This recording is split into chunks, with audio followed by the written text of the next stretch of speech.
Good evening, everyone, and a warm welcome.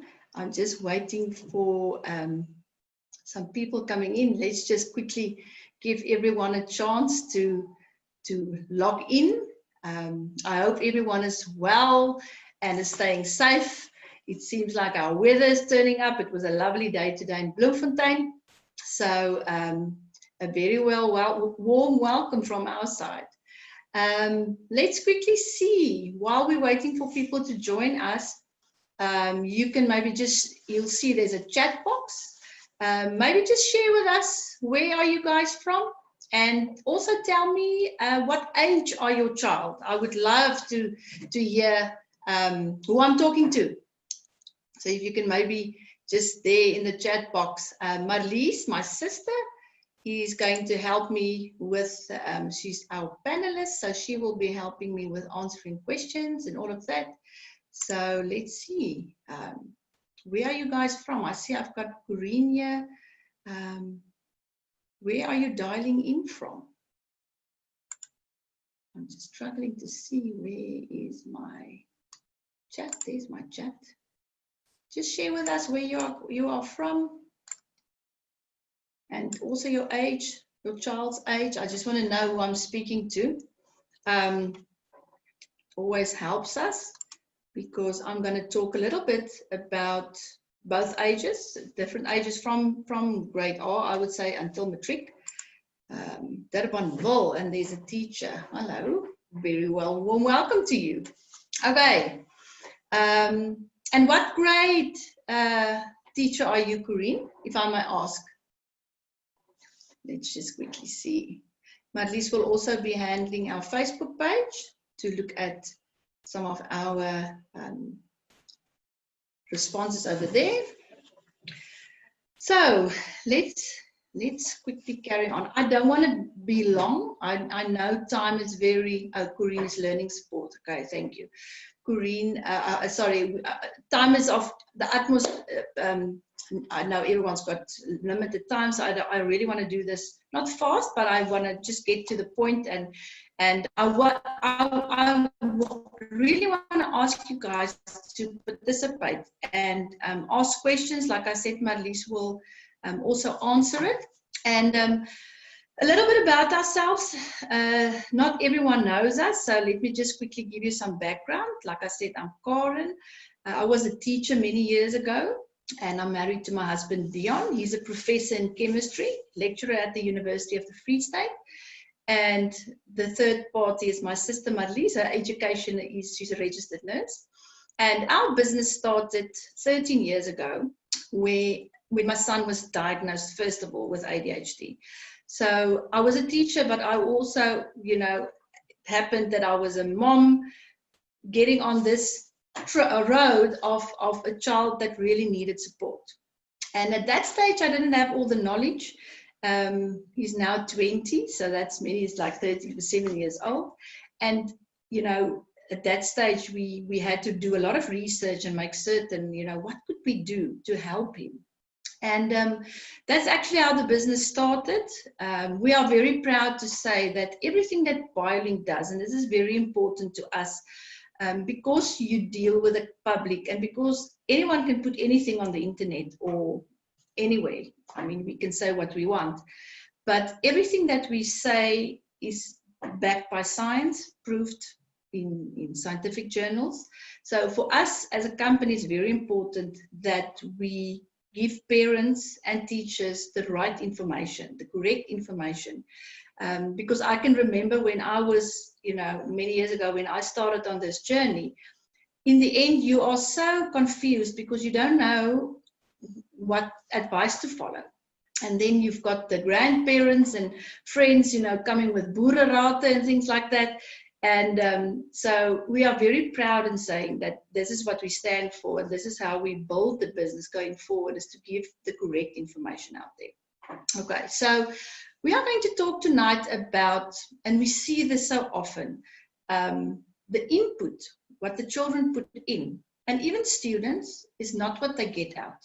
And there's more than 7 reasons. We just decided to take the ones that we see actively is a big problem. We wanted to talk about those. Okay, so it's not the only 7, there's more. As you know, we work specifically with children that's got attention issues, processing issues. I'll get through all of that. But we also do, we developed our own study methods. Marlies developed it about 8 years ago. And when you work not only with the concentration side, but also now, it's one thing that you can concentrate and you can process fast and all of that. But if you can't implement it, and if it's not, you don't know how to study, there's a lot of reasons why children are struggling. And there's a lot of reasons why the input and the output are not the same and is not talking to each other. So we talk from experience after doing thousands of study methods. We also have a business called the Study Hub, where we enforce the skills that are being taught. And everything that we get, all the information that we get from the field, boils down to these 7 things that you can, not like a checklist, but I want you to just take note of some of these things that may play a role in why children are struggling more than they need to. Okay, so the first one, and here I want to talk to all students from grade R to matric and above, is that a lot of times the children or the students don't understand the work fully. So what I want to bring in here is that if a teacher is standing in front of a class and she's explaining a certain concept, is that sometimes, especially, and you'll see my second point, is that if you've got students that are slow processors, they are going to need more time and more repetition to get what the teacher is trying to say. I will always tell my friends and clients that I work with, especially in the pre-primary and also in the foundation phase.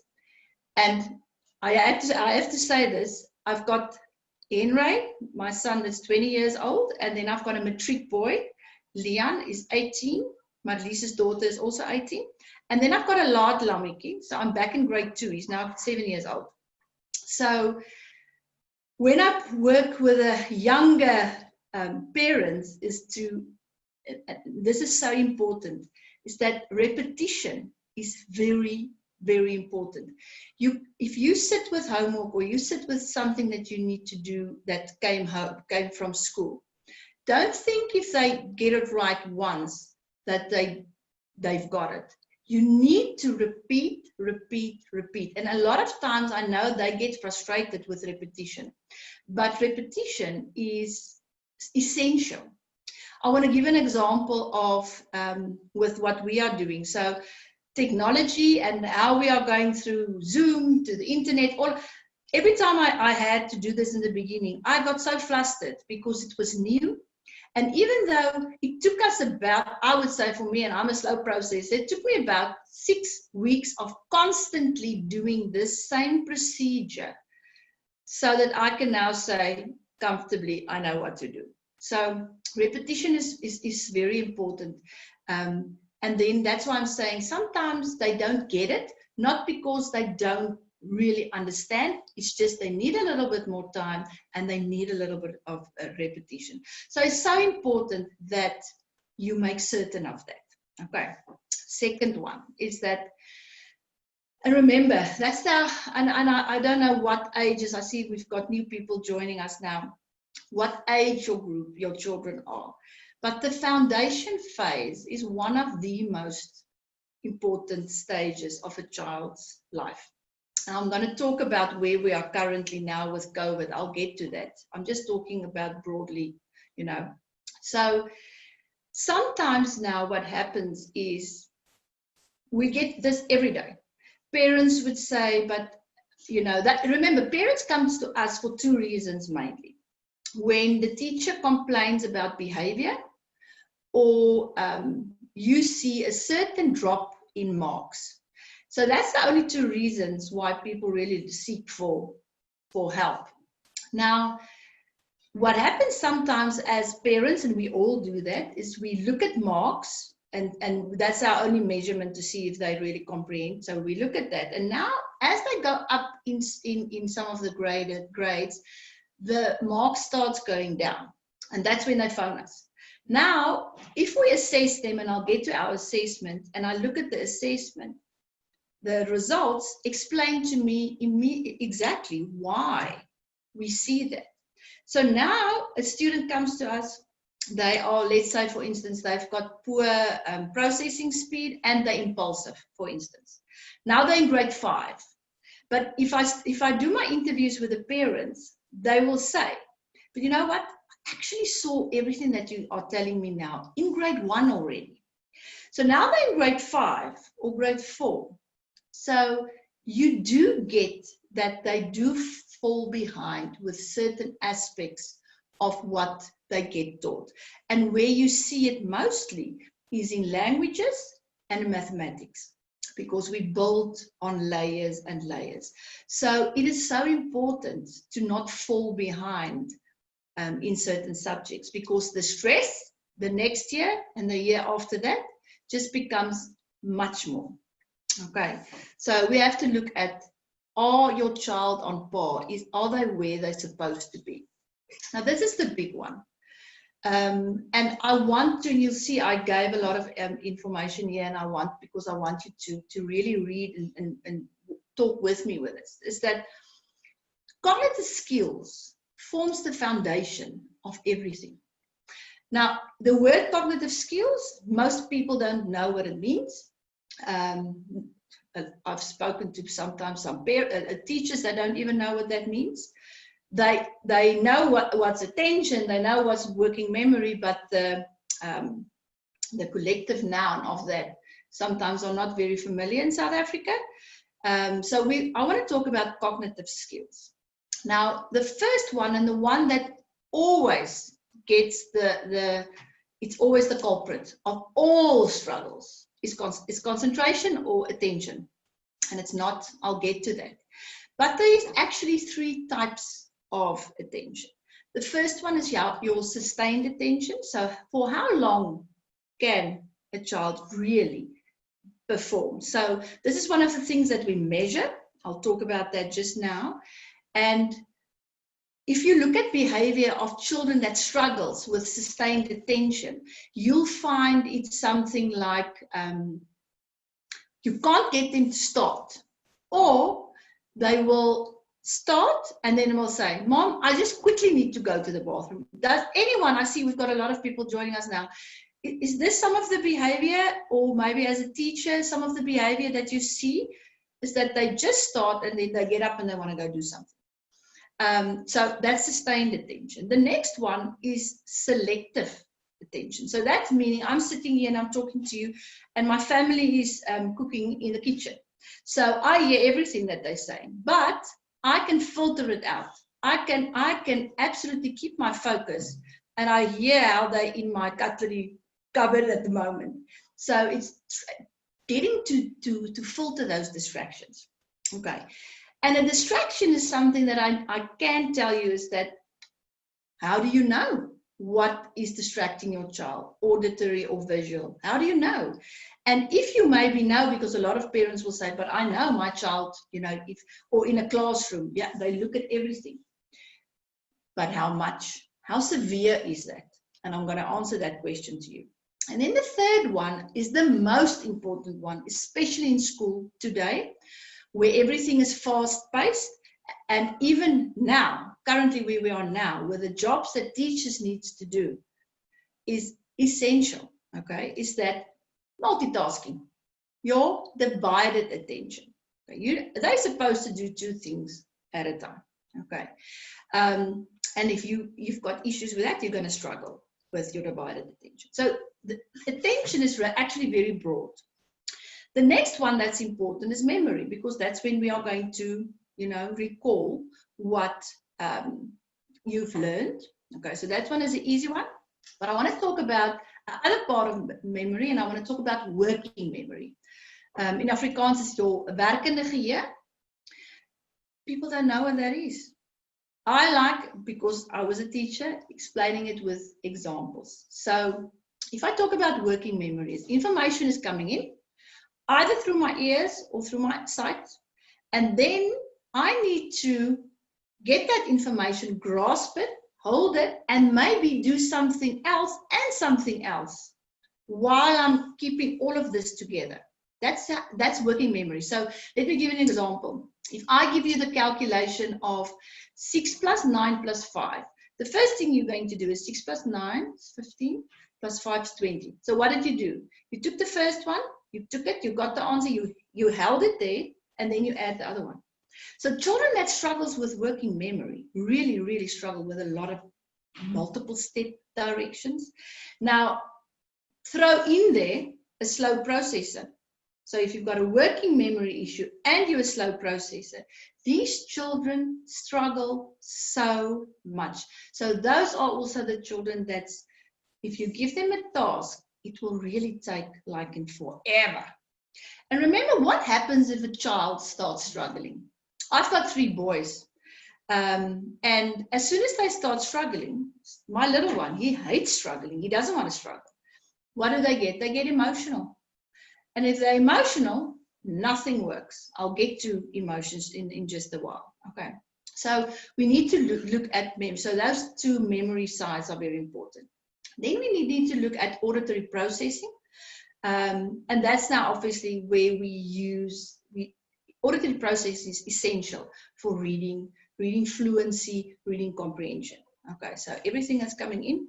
And remember the whole time, these skills are not isolated. It works, everything works together. So if the one is a little bit off, it affects the others. I'm going to show you now a good illustration that shows that. Okay. So auditory processing, then visual processing. Now, I want to really talk about this. So this is where we talk about visual imaging. You'll see there's what they have to understand what they just read, remembering what you've read, following directions. Okay. Now, I want to give you an example. When Marlies and I, when she does study methods with students, this is one of the essential things that children need if they do their own summaries. I'm not going to go into this, but please, never ever in your life buy summaries. If you want to help your child, don't do that. A child needs to do a summary on their own. They need to have a pen in their hand. They need to write it down. It's somewhat, you can't learn from someone else's work. Because, and I'm going to use the Afrikaans word here, papegaai. They do papegaai work. They don't understand what they're learning. And if they get into the higher grades, and we see this with our high school students and our matric students that we're working with, that's when they really start struggling. Okay, so visual processing, that's when they process what they're seeing and then also reading and listen. And then in my mind, what does that look like? Marlies, just help me quickly. We did Marlies did a study methods a few months ago, where one of the exercises that we do with them is that if we help the children out to identify, that's now from grade 4 and up, keywords, is they need to take the keyword and in their mind think, what is that word? What does that word mean? And then how am I going to explain this word in my own words? Because remember, the only way you remember things is if you make it out in your own mind. I think, Marlies, if I was right, this little girl didn't know what a skyscraper was. So I think it was skyscraper, but it was a word of something. If I say skyscraper, or if I say bus, or I say car, anything. If I say on a farm, what's the first thing you do? You think in your head, what does it look like? The children these days really, really struggle with comprehending what the word is and how does it look. And this is where visual processing really comes in.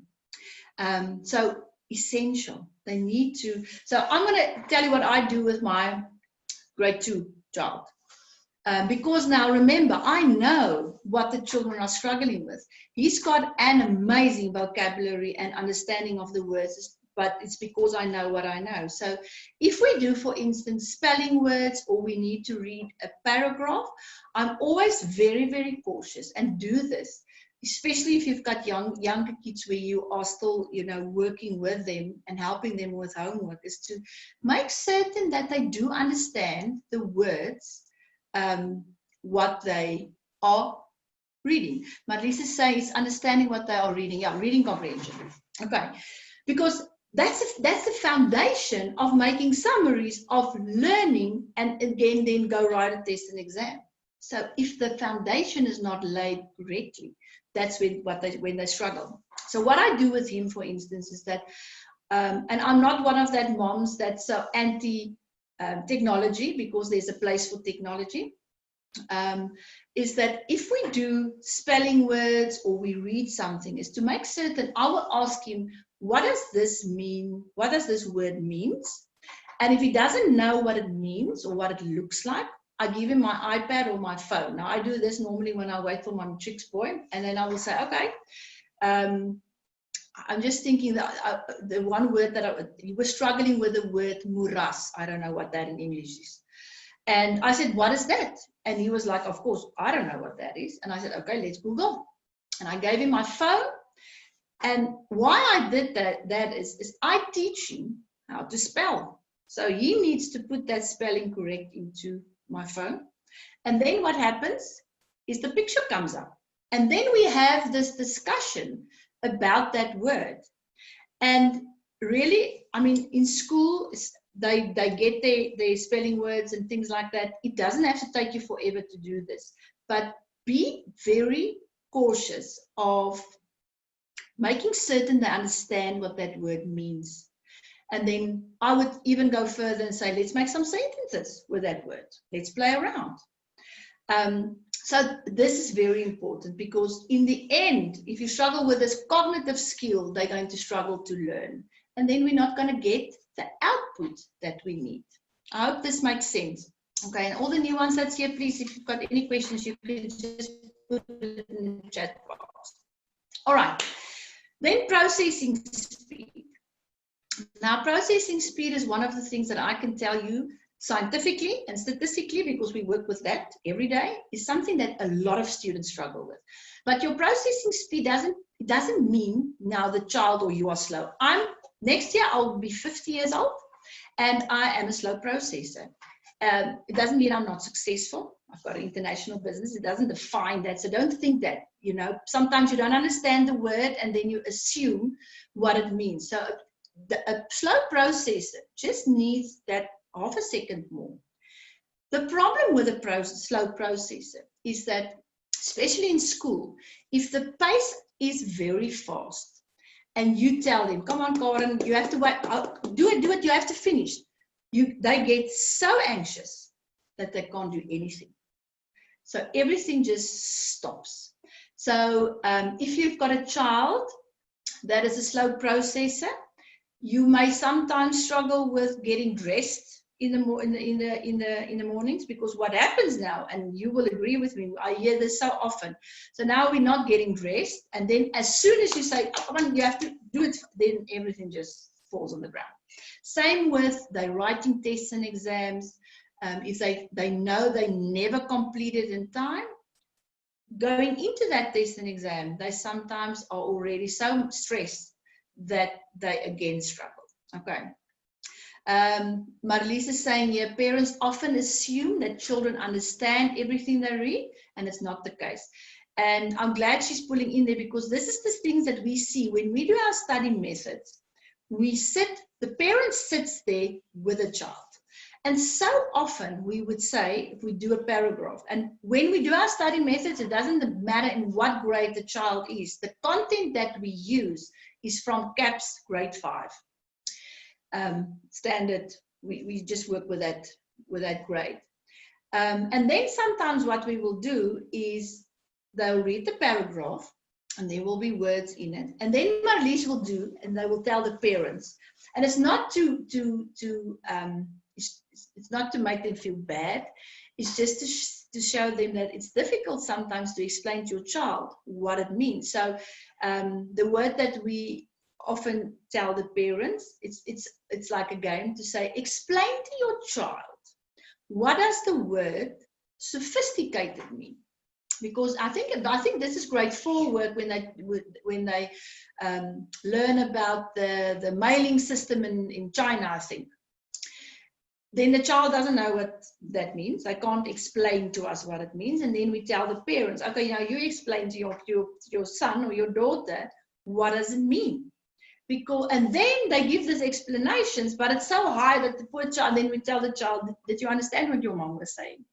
And the only reason why we're doing that is to show the parents that it's so important that you go to their level and give them an example of that, and something that they can associate with. Okay, so in this example, we will always say, if you think of a sophisticated airport, it's the greatest technology. And if we use those examples, and afterwards when we ask them again, immediately they know what it means. Okay, but processing speed, I went off task, and you see I'm ADHD as well, but so the processing speed, coming back to that, is essential because they don't finish on time. Okay, if there's any questions, guys, please feel free to just open in the chat box. Okay, so I use this. I just want to quickly move my things around so that I can see it, and I hope you can see this. Now, I was talking about cognitive skills. So the easiest way for me to explain this is, let's look at this. If you look at this tree, at the top, it says learning, keeping still, problem solving, reading, thinking. The skills, this is what we want our children to be able to do. Now, skills, and you will agree with me, skills is something, not everyone has got the same skills. I played tennis, Marlies played tennis, but I was better than her because my skill set was there. She did other things that her skill set again was better than mine. So no one's got the same skill set, but some of these skill sets are important to get to the big picture. So we need to look at those are the outcomes that we're looking for. So we want them to be able to do this, but they can't all do it. Not saying that there's something wrong with a child, not at all. It's sometimes just a skill set that we need to better and help them with. So if you look at the bottom here, this is the foundation. So if parents ask us, but where do one start? If you want to do the top, if that's our outcome, where we start is the bottom. We need to lay that foundation of the cognitive skills. And those are the things that I just went through. So, and that's why I gave you that examples as well, so that you can associate with it. I'm going to get back to you that. So that's the foundation. We need to start there. Okay. So on the left-hand side, you'll see now, let me just move my own thing over there, is that if those skills are not properly formed, it has an effect on what we are building on. And I hope that makes sense. Okay, so let me just quickly move my slide. And it doesn't want, oh, there you go. Okay. So another thing that may be a cause of children struggling is that it can be a learning disability. And that's why you immediately you go to educational psychologists to help you to identify what may the problem be. So it can be a reading disability. So we can look at, dyslexia, there can be anything like that, written language disabilities, maths. And if you sustain any of these learning disabilities, like I said, you need to go to an educational psychologist. Now, one of the things that I really try and teach parents as they come my way is to have an attitude of being a proactive parent. You need to understand how does your child look like? Because if you are worried about certain things, you can get an answer. There are specialized people out there that can help you. And I think it's just a mindset thing of people thinking that if I take my child now to a psychologist, people are going to think there's something wrong. When Henry was first in grade 1, he was diagnosed with ADHD. So that is what we thought was wrong with him. So all I did at that stage is that I helped him. I educated myself with regards to what can I do. And also, on top of that, he had learning disabilities. So he was ADHD, he had learning disabilities, he had sensory integration challenges. And when we got in grade 3, he was actually diagnosed with autism. So imagine my 4 years of the road that I took with him. And, you know, a diagnosis is a great thing. It doesn't define who the child is. It just helps you to understand what the skill set is, what's the strong points, what's the not so strong points. And then you as a parent can do something about it. You can't help your child if you don't know why and where they are struggling. So one of the things that I really try and teach parents, and this really comes from my heart, is forget about a label. The label is just what it is a label. Forget about it. It's for us, it's about what can he do? What is he struggling with or she struggling with? And how can I help with that? Because then when I found out, it was amazing. I was so happy because I immediately knew how I had to change my parenting. And I knew where was my shortfallings of what I had to change to help him better. Okay. So I hope that makes sense. Marlies is just saying here, and it's important, is that slow processing has nothing to do with IQ. The child's just process the information slower, and often then they fall behind. Okay, so that's very important. Thanks, Marlies. Okay, and then the fifth one is our favorite ADHD diagnosis. And then also, I want to talk about executive functioning skills. Again, another term that's very broad. And we have really found that a lot of people don't know what that means. And that's why we just want to break it down. But executive functioning skills are the skills that we need to, when we plan, prioritize. There's so many things that you think just happens on its own, but it's this foundation of the cognitive skills that actually lays the foundation so that the child are able to do this. So if they struggle with executive functioning, they will struggle with focus, of course, following directions. And I want to talk about emotions. Is that as soon as a child, remember now, let's look at the bottom. My next slide is this again. So if we look at this illustration, I want to make it practical. Is that, let's say now a child has got a attention issue. Okay, not major. There's attention, but also processing speed. That's the challenges that that we are facing. So now, remember what I said about slow processor.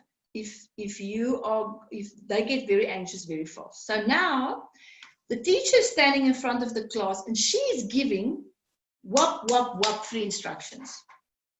So see what in the trunk of our tree is the executive functioning skills. Planning and prioritizing, our working memory, task initiation, self-monitoring, emotional control, flexible thinking, impulse control. So now this child, in this example, is processing slow. So what's going to happen? The teacher is giving this multiple step things to do. He's already fluctuated or she's already fluctuated. Okay, so now they don't start. And they don't know what to do next.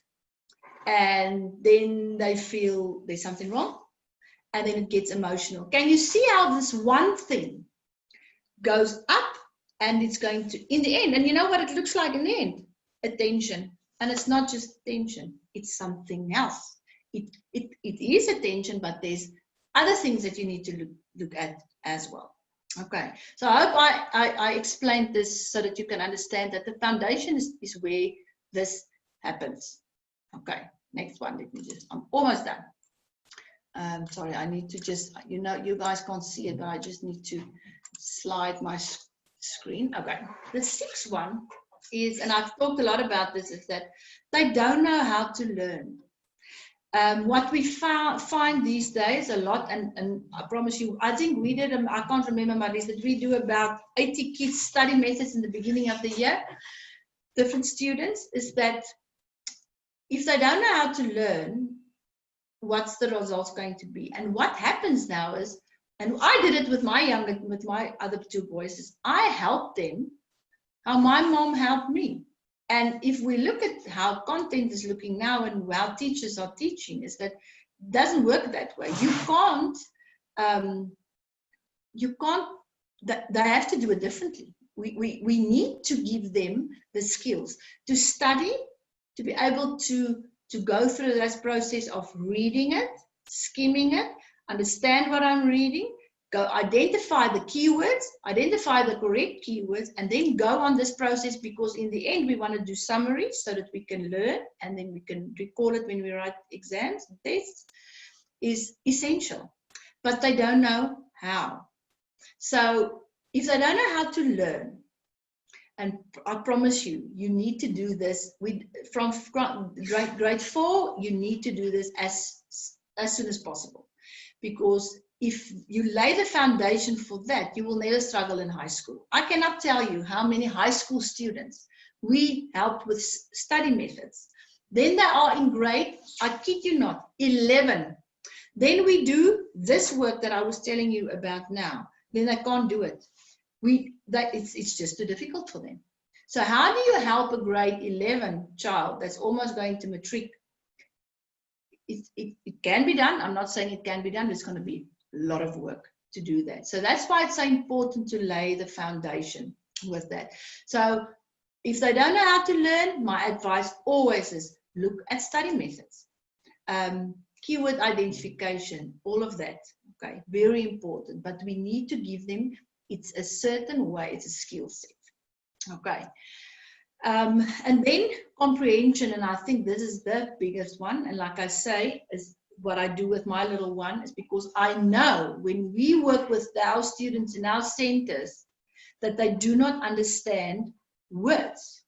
Okay, Bukelwa is raising a hand. Bukelwa, you can just type your question in the chat box. Comprehension is one of the things, again, remember, if you don't understand it, you're not going to be able to relay the information. And again, start from scratch. Start when they are young. It's never too late. I'm not saying that. It's never too late. But be much more aware of when they get their spelling words, just take that 3 seconds extra and tell them, okay, but what do you think moeras means? What does that mean? Just tell me. But because they need to understand. Like I said, I'm talking now about 5 years ago. They did a study at the university where Dion is, and the first years had to read. And the outcome was most of them, reading speed was on a grade 9 level.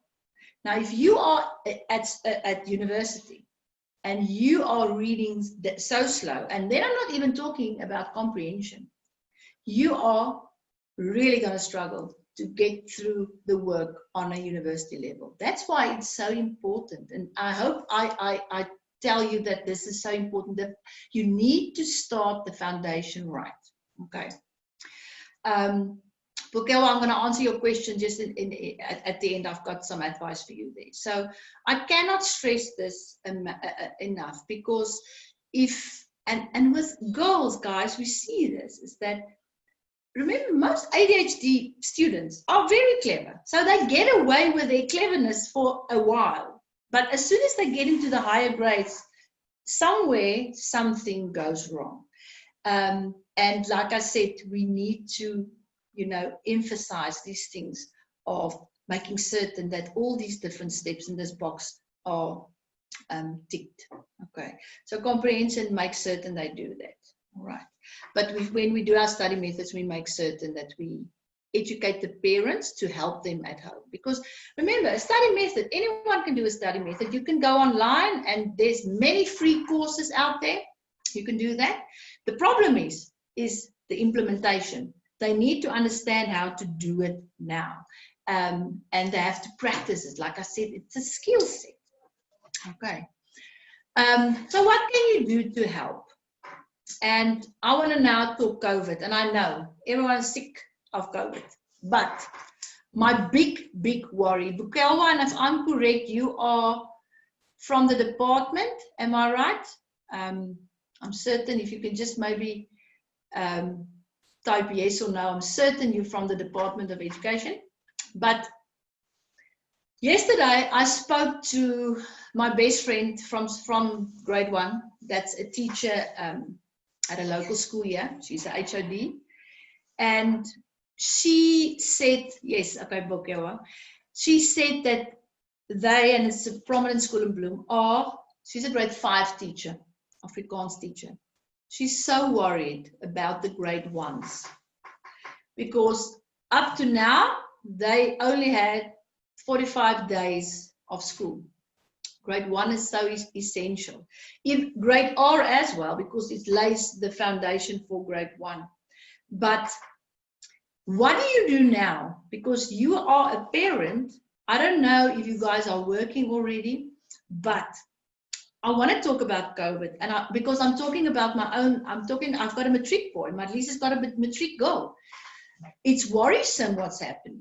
The children are so stressed. So what can we do to help them? What can you do? Now, the first one is to stay positive. I don't know if that always is, but try and stay positive because you and I, we as parents, we can fake it a little bit because yesterday, I want to tell you what happened yesterday. We've got a new student. I think she's in grade 2.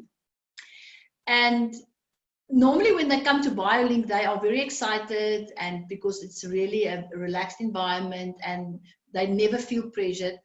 And she was coming in and her first words, Jomari was asking her, how are you? And she's like, I'm very stressed. Now for a grade 2 child to say I'm very stressed we don't see that. And I think the environment in which we are in now, our children are really struggling much more than we think.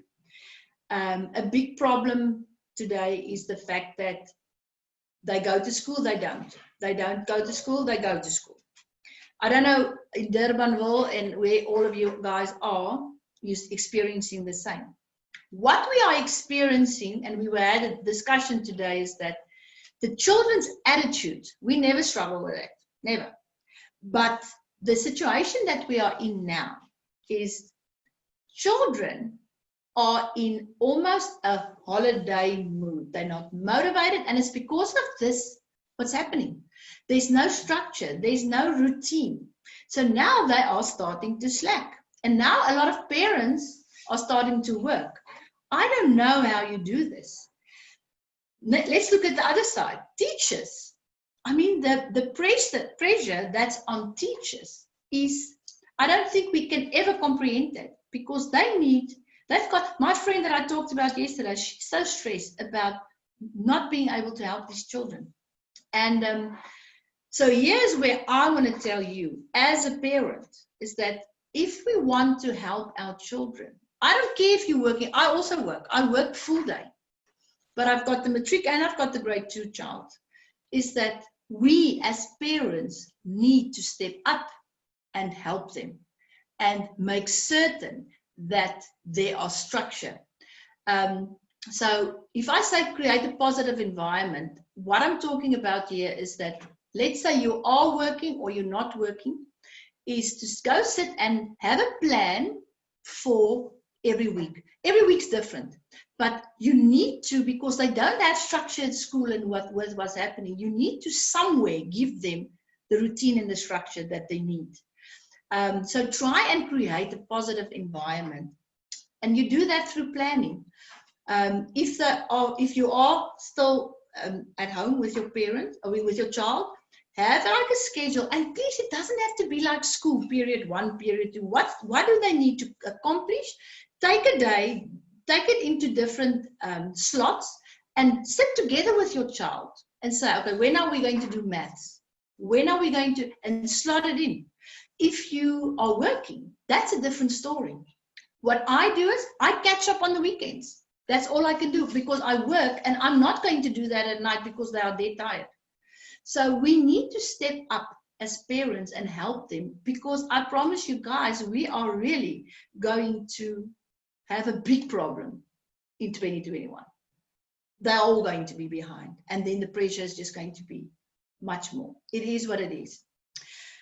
This is something that really works, and I did it with my little boy as well, is that the when you, because children try and negotiate with us. I don't know if you get that as well. They try and negotiate. They're very clever.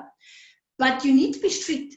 That's why I'm saying structure is the number one thing that you can do now, is to say, but when you finish your maths, you can have your tablet. When you have written all the spelling words, and we've talked about it, you can watch TV. It's time to be much more strict with them. Okay. Create a structure, like I said. Talk to the teachers. Guys, the teachers, I don't think we realize the stress that they're under. And I was a teacher as well. Your heart goes out because you know, and they know what the resources are now. They need us as parents to help them. But go talk to the teachers. Ask them, where can I help? What can I do? And you guys we need to all step up for our kids. And then something like, break up assignments, but plan, teach them to plan. Planning is one of the executive functioning skills with you in any case. You're going to teach them something now that they are forever in their life are going to use. Okay. Then be firm and consistent with rules. And I know normally in all households, the one parent is the strict one, the other one is the walkover. So if you are the walkover, get your husband to help you, or other way around. But what really, really helps is to sit as a family, plan as a family, but give them a voice. They can also make them part of the plan. That because if they are part of the plan, they can't go back on that. But the thing is to keep to that. That is what's so important. Okay.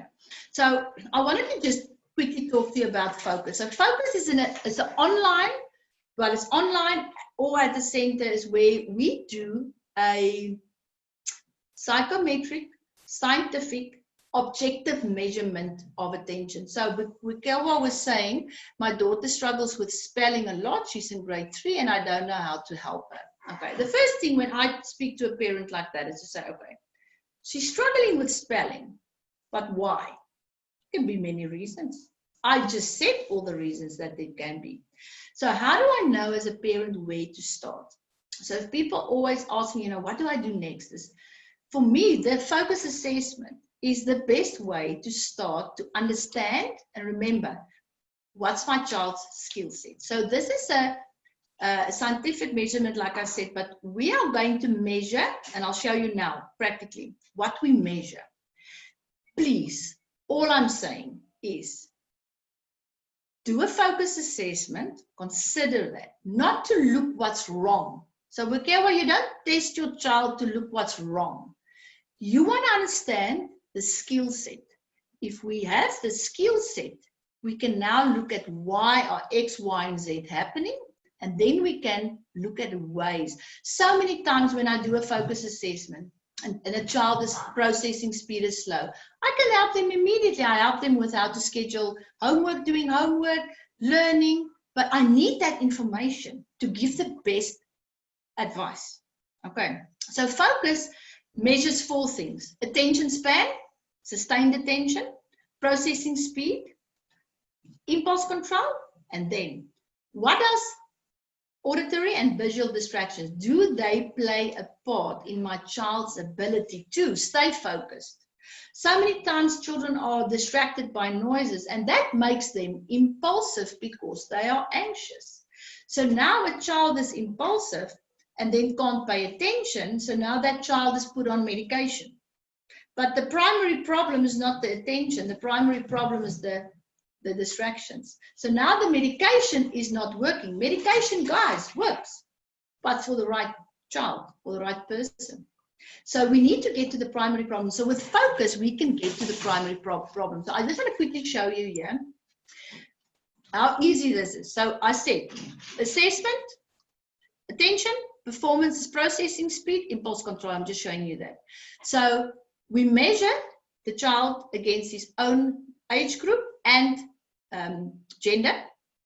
And then this, it helps you so much. This assessment is 20 minutes long. No language, nothing. It's just a computer game that they actually play. But it's so boring. It's immensely boring. Because if we do a game or we do stuff that's nice and entertaining, it's very easy to concentrate. Very. That's why they can play video games forever and do good, because there's things happening though. It's not mundane. It's exciting. It's lekker.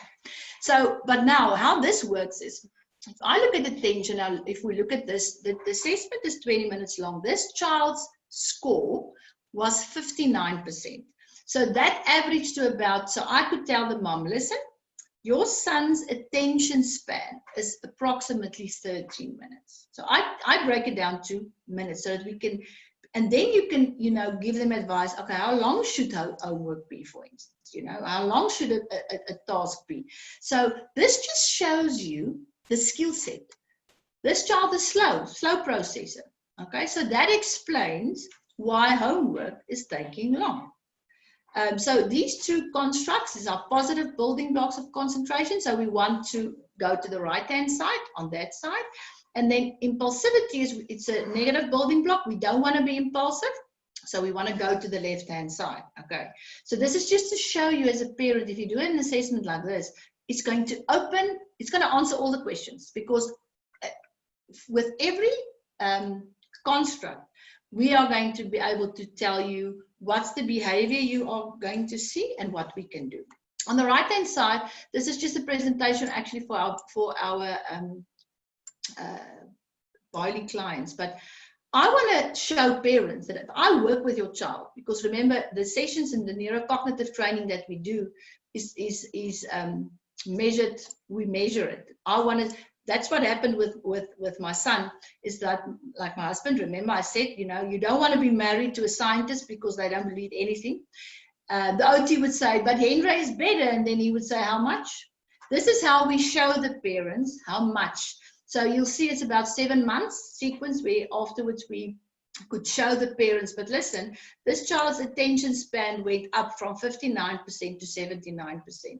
Processing speed from there to there. So it's so nice, and it makes a parent feel great to know, but listen, what I'm doing is working. But I'm not here to talk about this. I want to show you how awesome the focus assessment is, because it can answer a lot of questions, and you can identify how you can maybe alter things at home.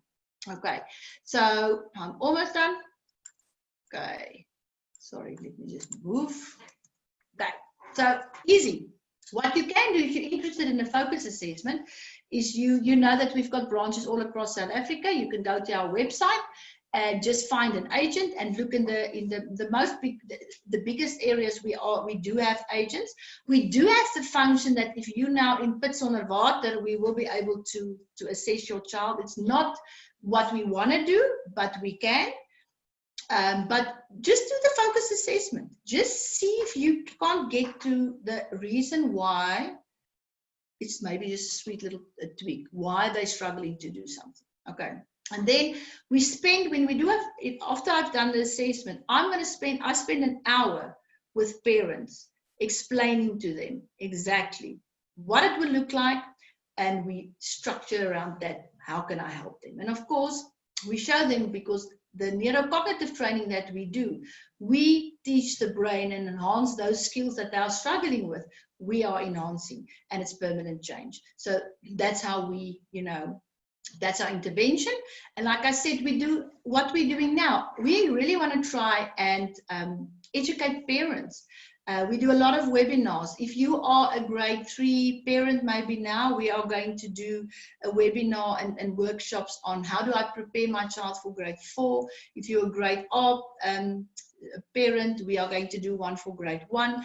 And that's our courses that we've developed many years ago, and we are altering now for COVID. But if there's one message that I want to give you tonight, is in the situation we are now with our children and with COVID and with schooling, is to please be aware of what they are struggling with, and we can't expect the teachers to do this. We need to help our children. Okay, so is there any questions? Marlies said here, the focus assessment will help you to understand your child and will help teachers to understand the children in your class and how to work with them. In Bloemfontein, we are very fortunate because we've been here many years, is that some of the schools, even if they get new enrollments, the child first needs to do a focus assessment because the teachers want to know what they are going to work with. So teachers love this assessment because it helps you to look at behavior that you see in class and thought it was maybe attention or something else a little bit different. Okay, so that's my story for tonight. I hope I did it. I was an hour. I was supposed to finish in an hour, so I made it by 3 minutes. Are there any questions that you guys wanna ask me? See, there's a lot of people on here. So is there anyone that wants to maybe get advice or anything? At least you are checking Facebook as well. I hope I was clear and that this made sense to you, because really, like I said, it's important for us to really make you just think about certain things and how you handle situations, whether you're a parent or a teacher, maybe in a different way. Okay, my child does not listen in class often. My child does not listen in class, often do not write down homework. What can I do? Okay, so a lot of times, and we get this very often, is that they don't write down the homework, okay, because they didn't listen. Really, I promise you, and I think our husbands have that problem as well. There's a difference between hearing and listening. And then, you know, to be active, engaged, and actively listening to a teacher is sometimes difficult. They don't really understand how to do that. But if homework, you know, if they don't listen in class, it's sometimes because they are processing slower, and it can also be an auditory processing issue. So a child just don't do something. There's always a cause for that. Okay. So what skills that you can maybe give the child is to have a little booklet there and say, you know, we teach this for the grade 4s as well, is that, you know, if the teacher, and they struggle with this, when they can't keep their attention for so long during a period, is to say, but just start writing down some of the keywords that the parents or the teacher are saying. And if they say homework or whatever, just write down. They just need to be taught how to listen and maybe take notes. We do that. We teach them. We've got a program that we call our audio lab, where we actually teach them. We work on active listening skills and comprehension. And that's where we saw that a child doesn't understand the difference, you know. And when we started teaching them to start listening to the teacher and start taking, you know, notes and writing down, a lot, especially the bigger kids, not the grade 1 to 3, they're too small still, they don't understand. But they came back to us and say, listen, I now can take some of this work that I'm writing down in class, and I just go complete it, and my summary is done for the day.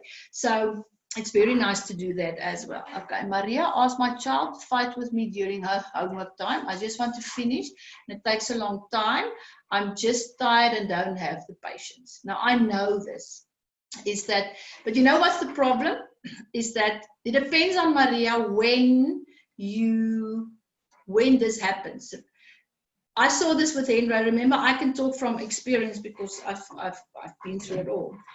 Sometimes we as parents want the children to fit into our schedule, which is fine, but especially if they come back from school, sometimes they just need to relax a little bit. So again, when we when we work with the homework time, and again now, this is different in COVID because now there's no sports and things like that.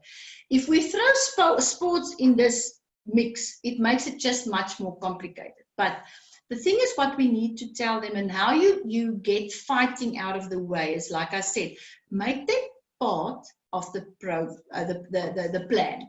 So sit down and say, okay, I know you don't want to do this, but we have to do this. So it can either be we can finish it, or we're going to fight forever. Because, I mean, if you are helping your own child, we don't want to fight because, number one, we unconditionally love them. We don't want to fight with them, you know. And I think that's the biggest challenge is now we have to be parents and teachers, and that doesn't work.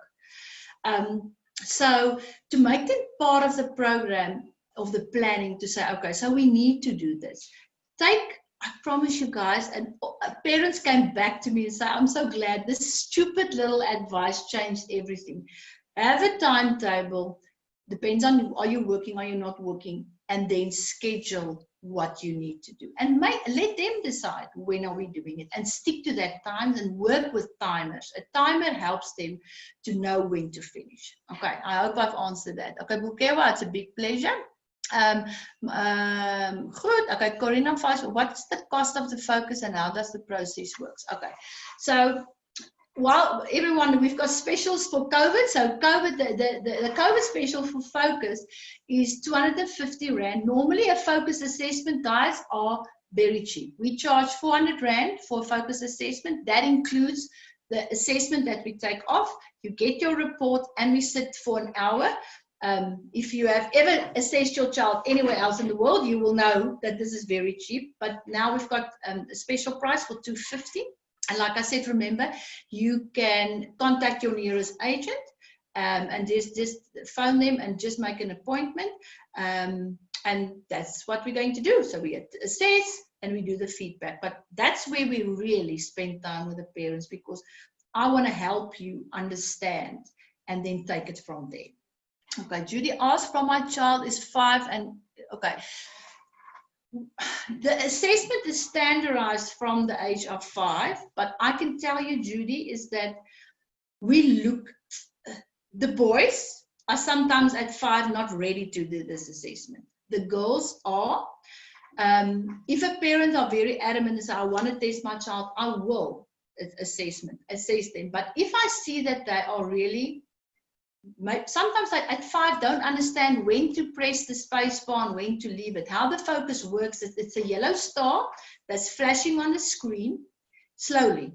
If it's colored in, they need to press the space bar. If it's only outlined, they leave it. That's all they have to do for 20 minutes. That's why I'm saying it's very boring. They sit with the headphones on, and then that's where the auditory distractions comes in, and there's visual distractions on the screen. And then sometimes you do get it, and there's nothing wrong. It's just how some children are mature faster. Is that if we do an assessment and I can see that that boy or girl don't understand, I'll stop the assessment and I'll say, come back in 6 months. So 5.5 is actually, Judy, a preferable age. So grade R, 5.5, then we start assessing them, because I don't want to assess a child. I know it's going to look bad. And that's then the starting point for that parent, and I don't want to do that because it's not realistic. There's too many things that still needs to develop at that age. So 5.5 is a good starting age. Okay. All right. Everyone says thank you. Okay, guys, so I'm going to love and leave you now, and I hope you have learned something. If you want to, we're going to email you tomorrow with the link if you want to go watch it again. If you are not part of our parent support group, you can come and join us there. It will be in the email. And if there's anything that you are currently struggling with as a teacher, because we've got the teachers here, and as parents, remember, we know what a lot of children are struggling with, but I want to address what you are struggling with. So if there's anything that you guys are really struggling with and need more information, please send the email to admin@BioLink. And we've got a whole board of professionals that helps us with getting the knowledge and getting the information out there. I can just tell you, next month, our special speaker, and it actually is because of what happened yesterday. My heart broke because of that little girl that was now anxious for no reason, because she's not supposed to be there. And I said to Marlies, you know, this is what's happening around us. We think they don't know, they don't, and our anxiousness carries over to them. So next month, the 6th and the 7th, you just follow us on Facebook. I put out a timetable of everything that we do, so you will know in advance exactly what's going to happen. But I got a psychologist that's going to talk about anxiety for me. We're going to have 2 sessions with her, because I see this and I want to, and she specialized in this. She's going to talk and do a webinar next month about anxiety in these times and what can I do as parents. Because remember, if you are anxious, you can't concentrate, you can't function, nothing happens, and then you don't want to go there. It's very sad. Okay, all right guys, I've talked enough. Email will be sent to all of you, and like I said, any other questions, please feel free to contact us. Have a nice evening. Bye.